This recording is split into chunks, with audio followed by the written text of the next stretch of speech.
but we're going to move forward. Tag team championships were on the line, and it was Ricky Starks and Big Bill defending against FTR, the House of Black, and Rush and Drolistico in a fatal 4-way tag team title match in a ladder match. Now, I will say this. I thought FTR was definitely coming out with the win on this one. But then I thought we didn't get the Kenny Omega, Chris Jericho against the Bucks match yet. But the ultimate thought was that I thought FTR, because I thought this was going to be a way to get back to the Young Bucks and FTR, because that whole storyline kind of just went to a halt. Yeah. And I seen this as a great opportunity for them to get back to it. But instead, they stuck with Ricky Starks and Big Bill as the tag team champions. Some crazy, crazy spots in this match. Some dangerous spots in this match. Your thoughts, man? Like, do you feel like this was kind of a setup for what we were going to get later in the night? I guess so. I can appreciate the fact that Tony, I think his decision making with this particular match outcome. I think I think what we're witnessing right now in the tag team division, we're witnessing I don't want to say a new era, but a new phase, I guess you could say, right now, because I think he doesn't really. I don't think he necessarily wants the tag team titles to keep going and being hot potato between the same tag teams. Yeah. And I also think he's listening. I honestly think he's listening to the fans. He's listening to the fans that are obviously going like, oh, we already know the Bucks are going to end up with the championships again. Oh, we already know FTR is going to end up with the titles again. So he's like, okay, I'm going to have you guys thinking that, and then I'm going to go completely opposite of that. So, yeah, I mean, and I'm all for it because, like I said, it makes that much harder for us to be able to predict what's going to happen next. So, but yeah, like as you said, though, a lot of crazy spots in this match. Another great ladder match. Cash Wheeler almost freaking died. The guy he was freaking lost his balance. Great recovery, and then so that spot was crazy. I mean, like I said, bodies flying all over the place. Honestly, this was an insane match. Ricky Starks and Big Bill retaining the titles. I don't mind it. I'm actually starting to like them as a tag team. They are an oddball tag team, but they are a tag team that I think works, obviously because of the work of Ricky Starks right now. So, yeah. I mean, like I said, if they're going to go on, let them go on a run. Let them go on a little bit of run. Let them have a little 200-day reign, 280-day reign. I don't mind it because, like I said, it's something different. And again, I feel like AEW is kind of going back to their roots because if you think about it, one of the longest reigning tag teams champions that we had was a makeshift tag team with Hangman Page and Kenny Omega from a while ago. So yeah, they're pretty much going back to their roots. The makeshift tag team things for the AEW's tag team division is kind of what they do because they also did it with Keith Lee and Swerve at one point. So they've had some exciting tag teams put together out of two singles guys. So yeah, they're an oddball tag team. I'm not sure where they're going with the tag team division currently, but it's going to be interesting for sure. But this match was a good match. I give this a 3.5 out of 5. Yeah, I gave this a 3 as well. I mean, some great spots, and the Drolistico spot, man. Oh yeah, I thought he was done. Like, I thought they were gonna have a stretcher come out and pick that dude up. That's what I thought. Man, just the way he landed, I thought that was it. I thought Rush was going through that match alone for the rest of the night. But yeah, definitely great match, definitely great spots. We got a little promo in the middle there, the AEW World's End pay-per-view promo for December 30th. It is the last AEW pay-per-view of the year. AEW really pushing their button as far as getting another pay-per-view in before the end of the year. So I'd like to see what matches they put together for this. I really, really would. I'm interested to see what they do for this pay-per-view. So, we'll see. But, the women's world title, the women's not the women's world title, the women's TBS championship was on the line. Chris Statlander took on Julia Hart and Sky Blue. Now, I will say this. This match, I feel, ran a little longer. I didn't check the time on this match, which I'm going to do right now because I have it up. 11 minutes, 20 seconds. This match, I felt, ran like 10 minutes longer than the women's world title match. With that being said, this match did not bore me. This match was very entertaining. And I feel like it was a better match than the women's world title match. And yeah, there's three women involved, but just the story around them even just felt a little more intriguing, which got me hooked into this match before even the bell rang. And now Julia Hart is the new TBS champion. In my eyes, much deserved, because she has done nothing but put in the work the past, I'll say, year since being part of the House of Black. Your thoughts on Julia Hart winning the TBS championship? Phenomenal match. Phenomenal match. I love this match much more than the AEW Women's World Championship match. See, I think what hurt the AEW Women's World Championship match is the outcome was just so obvious, and it was a little bit hard to get into. Still a good match, but it was a bit hard to get into just because of that. It was just such a lopsided predicted outcome. Like you just felt it going into the match. I love the way the match, first few minutes of the match started out. You had Scott Blue and Julia Hart kind of like teaming up. Then that alliance broke down, and then we all got them fighting each other. But yeah, like I said, awesome match. All three competitors in this match looked great. I honestly, and it's funny too. So the Women's World Championship and TBS Championship, for the longest time, it's always for me been the Women's World Championship here, TBS Women's Championship here. It's always been that way. After Full Gear, I feel like the tides have changed. Yep. TBS Championship is up here, Women's World Titles down here. And yeah, it was a great match, and I love the outcome.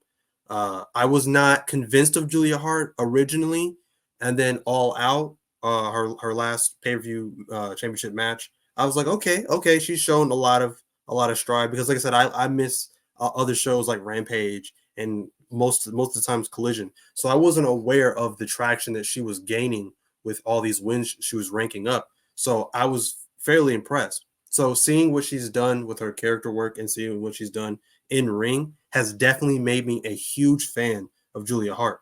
And seeing her hold the championship up over her head after the match was over, it was just like, man, that feels right. Like everything with the world just feels right. It feels like a right fit. She looks amazing with it already.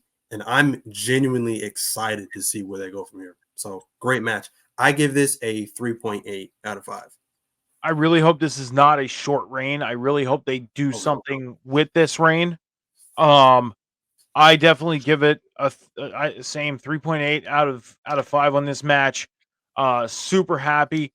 I'll say this, I was thinking of a little story the little thing that they could have done, but then I was like, they would have gotten so much grief from the fans if they would have done this. And that was have Sky Blue win, have a short reign, and have Julia Hart beat her. Like, do like a little rivalry thing, and then maybe at World's End, have Julia Hart win.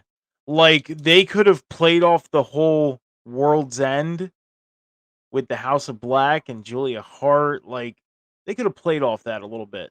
But that's just my inner thinkings, taking over like they always do, What's Ultimately, funny though. too is when Sky Blue had hit cause she hit what is the name of her finishing move again?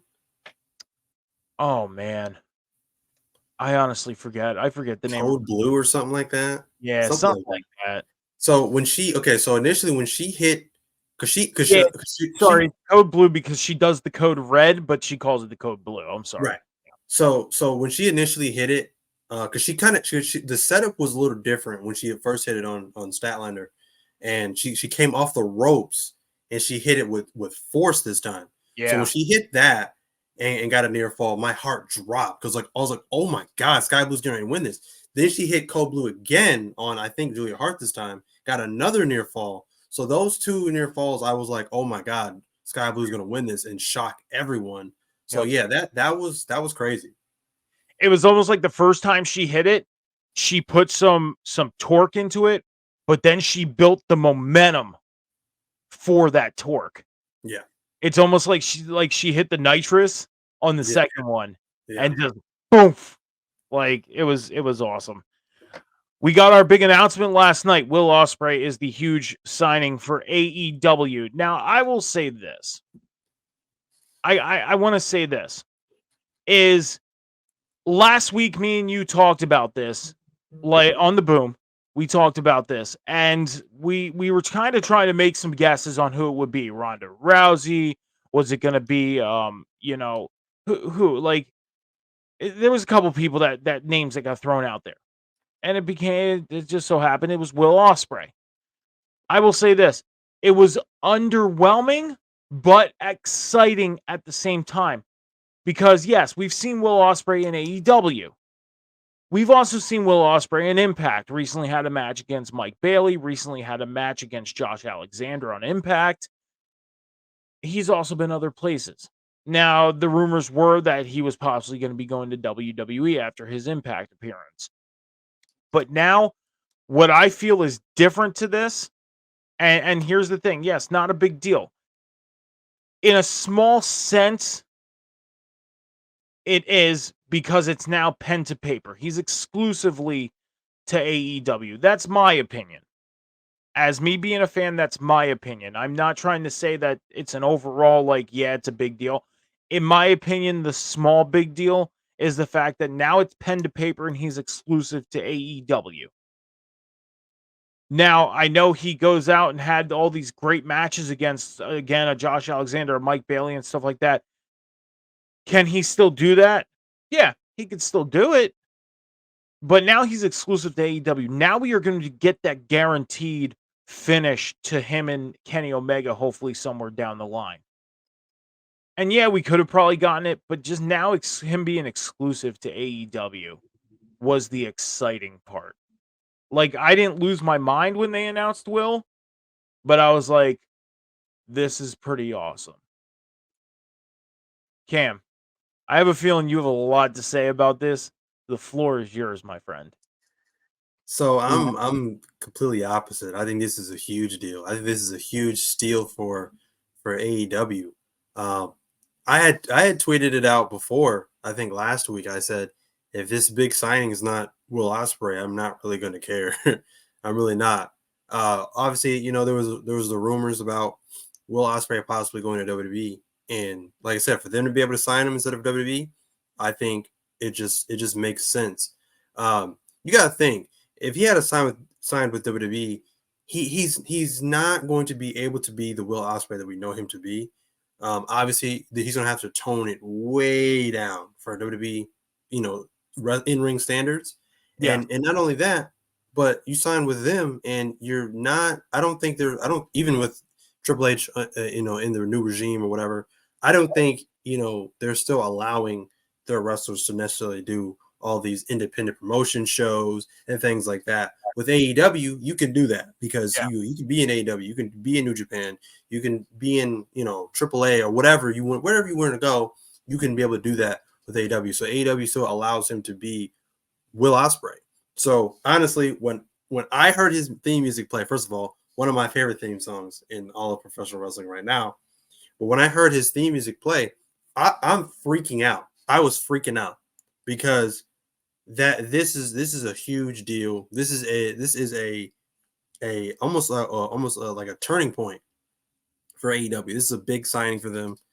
And like I said, the guy has so much more left. He's only 30 years old. The guy has a lot left to do in the Oh, wrestling world. Man, you could be looking at a future world champion in Will Ospreay. I would love to see him as AEW world champion down the line. So yeah, like I said, man, one of the best wrestlers in the like freaking planet right now. So yeah, I'm so excited to see what he does next. He cut a little bit of a promo and said, he's going to finish up in New Japan, which I understand that yeah, his heart and soul obviously is with New Japan Pro Wrestling. He started there in his early 20s. So yeah, have him finish up there, and then he's coming to AEW, and I'm excited for it. And then the perfect way to be able to promote Wembley Stadium was when he talked about Wembley Stadium, and then they showed the graphic for Wembley Stadium coming next August, yeah. and tickets go on sale December 1st. That was perfect. That whole thing right there. Now there's no excuse not to 100% without a shout of a doubt sell out Wembley Stadium, because you have the perfect setup right there. But yeah, this was awesome. I was almost literally like in freaking tears. Like that. That's how important this signing was for me. So I'm hyped. Hey, and like I always say, that's the great thing about being a fan is for one, we have our own opinions. And I will say this, we have our own opinions. And when you go into the facts of things, some of us don't have the full facts, some of us do. So the people that do have the full facts are obviously they're going to be right, and the people that don't have the full facts are going to be wrong. But here's the thing: is that's the great thing about being a fan is we have our own opinions. Not everybody is right, not everybody is wrong, and we can have fun. And that's the great thing about this sport. That's the great thing about this industry. And hey, if you would have ended up in tears, you would have gotten no judgment from me. Because I will say this. I will say this. It was about a year or so ago. God, I forget when it was, but I ended up in tears. It was after a match, and I ended up in tears. I'll admit that I did, and I will admit, and I'm sure other people would admit they cried when they found out about the brain news. I cried. I did. So that's the great thing about this is we can be fans and love it. There's one key thing, one key word too that I took away from everything you said, and just some comments real quick. A little more on IWC. Osprey to WWE would be a huge deal. Him and AEW not, because we have seen it already. Changes nothing, and that's what I mean. Is here's the thing: is if you do not want to use the word huge deal, there's one thing that Cam did say that made a lot of sense. If it wasn't a huge deal, it was definitely a huge steal. Definitely. So, and again, great thing about being a fan, we have our own opinions, and that's what makes this fun. That's what makes this all fun. So, we'll move forward to what was definitely, without a question, without a shadow of a doubt, the match of the night. Possibly, and it better be a candidate for match of the year. Cam, I know with this one you have a hell of a lot to say and a hell of a lot to talk about. Swerve didn't only defeat Hangman, he swept him. He pulled the broom out. 2-0 against the former AEW World Champion. Your thoughts, man. Your thoughts on this match. Dude, like, oh man. I feel like I have to pull out the freaking dictionary just to be able to describe how good this match was. This was freaking insane. Every time I think I've seen the best or the most violent match that AEW has to offer, they go and they up the ante even more. This match here was just, it was mind blowing. Like I couldn't believe my eyeballs. I couldn't believe what I was witnessing. This was amazing. And again, I was wrong, because I legitimately thought that Hangman was going to go and tie this up one apiece, and then we're going to go into a third match. Now it looks like that's not the case. And even if they do have a third match, it would look silly because Swerve's up 2-0. Yeah. But this And match was amazing. I'm sorry for cutting you off. They wouldn't be able to top what they did. No, absolutely not. Like, even if they would throw them in a steel cage and add in everything they did last night, it would be too confined to the fact because they worked on the outside. They worked on the inside. They didn't have to go anywhere else in the arena. They kept it in the confines of the ringside area and just did all of that, which made this much more special. And I'm sorry for cutting you off. I know you were in the middle of talking about this, but they kept it in the confines of the ringside area. They did not have to go anywhere else, and they did all of that. And just the momentum and the flow of the match, like they kept that match inside their storytelling. They didn't go outside of it either. Like, this match was perfect. Perfect. And just there was one thing that I said that would have topped it. They had a chain, which we've seen Hangman get hung up by. They had glass. They had barbed wire. How fucking crazy would it have been if they would have pulled out a table with thumbtacks glued to it where the pointers were standing straight up? Jeez, bro. Like, those mousetrap boards that we get? Uh-huh. What if they had a table with the thumbtacks glued from the bottom and all the things just sticking up? That's probably next. Like, that's why I feel like if they were to do this inside of a steel, like if they were to say, oh, they're going to have a third match inside of a steel cage and we're going to get everything they did, they're basically going to take, the Ambrose Asylum from back in 2015, 2016 between Jericho and Dean Ambrose and turn it up to 10.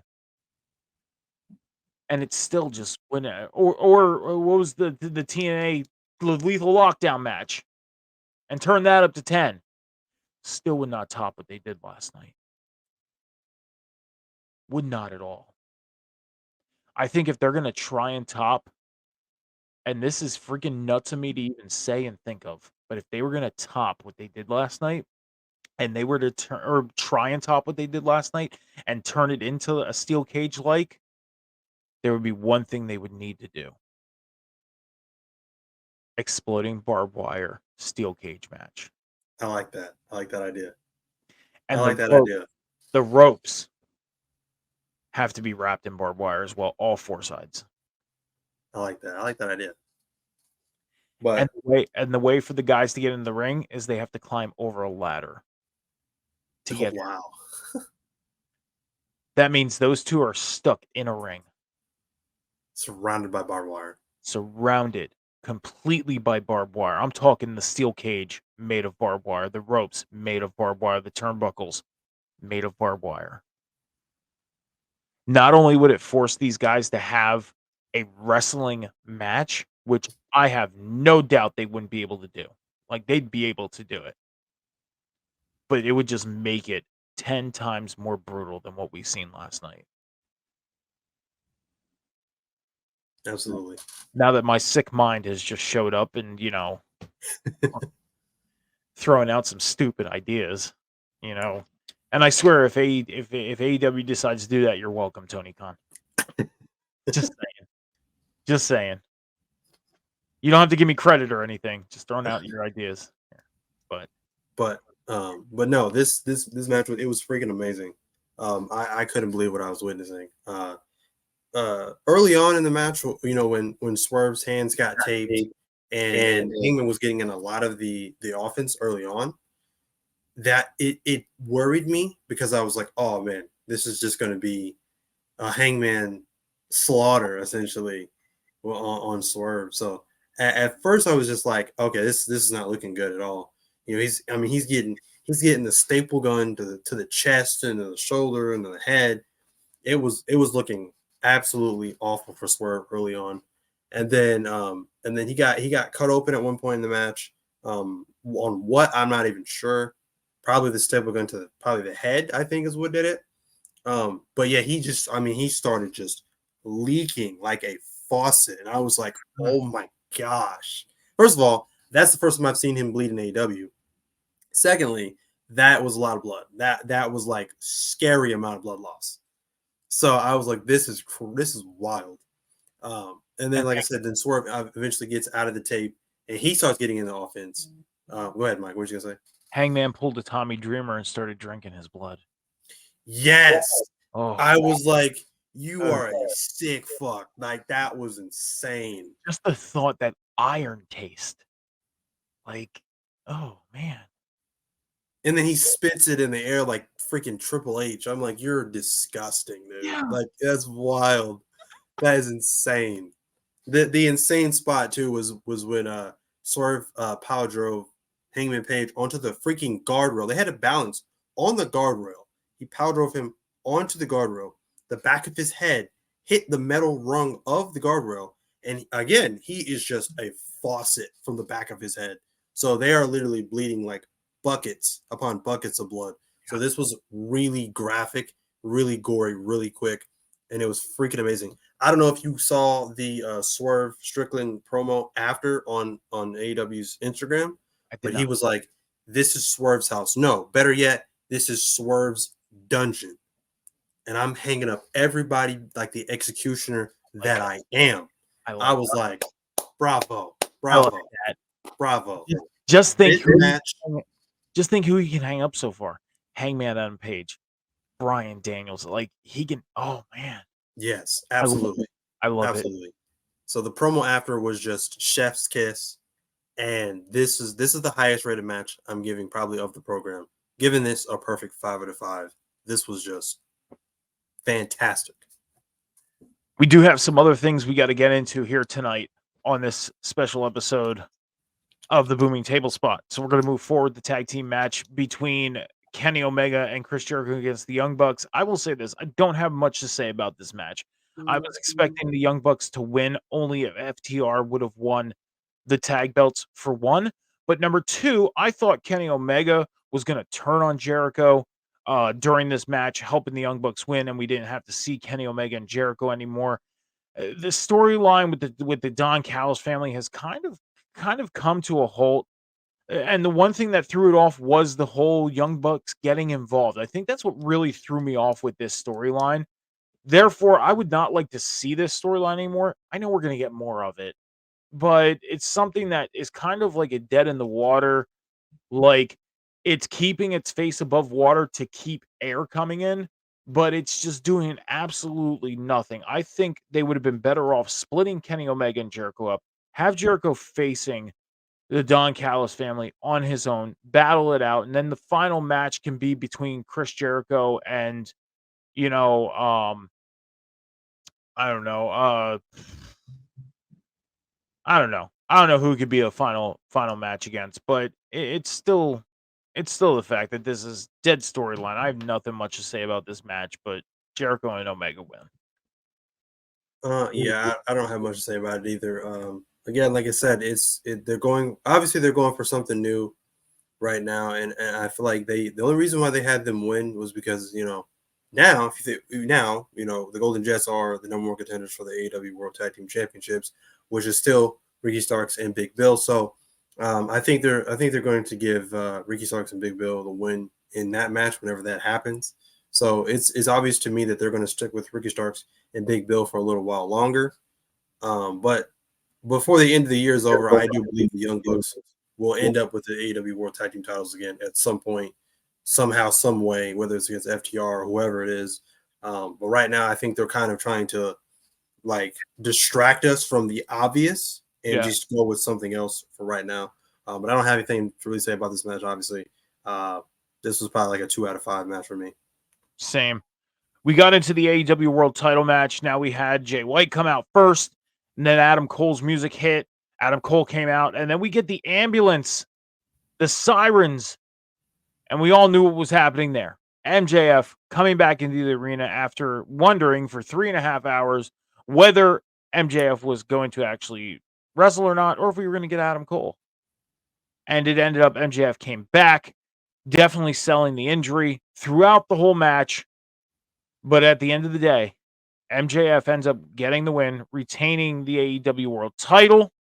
We get him and Adam Cole standing not only in the ring, but at the top of the ramp, holding up the world title together with their Ring of Honor tag team belts. I believe there was only one belt there because Adam Cole had his.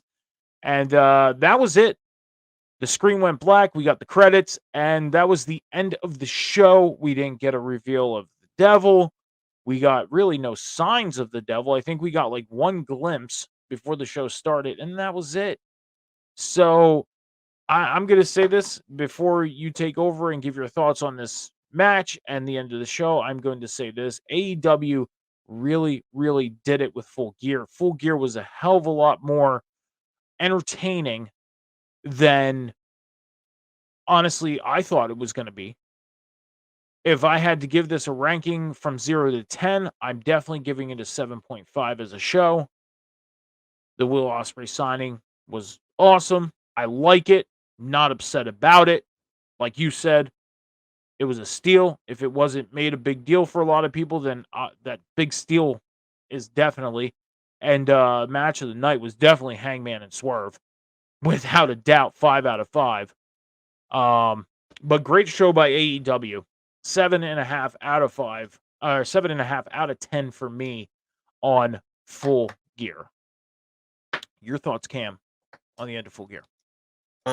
Yeah, I think this was another pretty decent pay-per-view. For me, I still like All Out a little better, and that was just because at that time All Out was going through that transition without CM Punk, and that was a must win, or a must put on a big show for them. Go hard or go home, essentially, for them during All Out. But this was not any slouch at all. I agree with you on your rating. Out of 10 overall for the pay-per-view, 7.5 out of 10. This is a great pay-per-view. A lot better. It was a lot better watching it and seeing it play out than the actual card looked itself. Yeah. The match between MJF and Jay White, I thought was a decent match. They could have done without the whole kayfabe injury and then putting Cole in there. They could have did without that because that just looked kind of silly.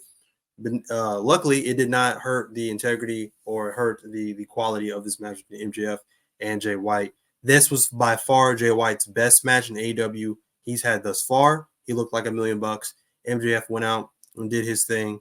Two of the spots that I really liked was when Jay White literally hit a twisting Uranagi from the top rope. That was amazing. That took a lot of strength and that took a lot of focus not to mess that up. That looked amazing. Another one was when MJF literally basically hit a running RKO from in the ring to outside the ring onto the floor. Yeah. That was insane. Yeah. So yeah. Oh, and then the elbow drop onto a already broken table. It was onto the floor essentially. Yep. That was wild. So yeah, this is another match of the year candidate for sure. MJF, like I said, he's the star right now. He's the backbone of AEW programming. So I'm giving this a 4 out of 5. But great pay-per-view overall, 7.5 out of 10. Banger. I don't see how World's End or whatever it's called is going to top this, but we shall see. I do want to say one thing about MJF with that injury, whether it's real or not. He did a great job selling it throughout that whole match. Yeah, there was a couple spots where you were like, oh, yeah, is he really injured? But he did throughout 90% of that match, did a great job selling that injury if it is just a work. So, honestly, hats off to MJF. Hats off. I mean, MJF, I will say this. How he did not get number 1 on the PWI this year, I don't know, because he has done nothing but a great fucking job, and he better be a candidate to get it next year because we are already in the middle of the rating period for the 2024 PWI 500. So, honestly, if MJF's not in that running or at least in the top 5, there's a problem. Definitely a problem in my eyes. So, but that is it for AEW Full Gear Review. Before we get into our next segment, I would like to say to head over to patreon.com/Rivet City Radio. Check out all the great content going on over there. And Will has this huge thing that he likes to say. I always forget what he says. So I'm just going to say it's better than a cup of pumpkin spice latte. And that is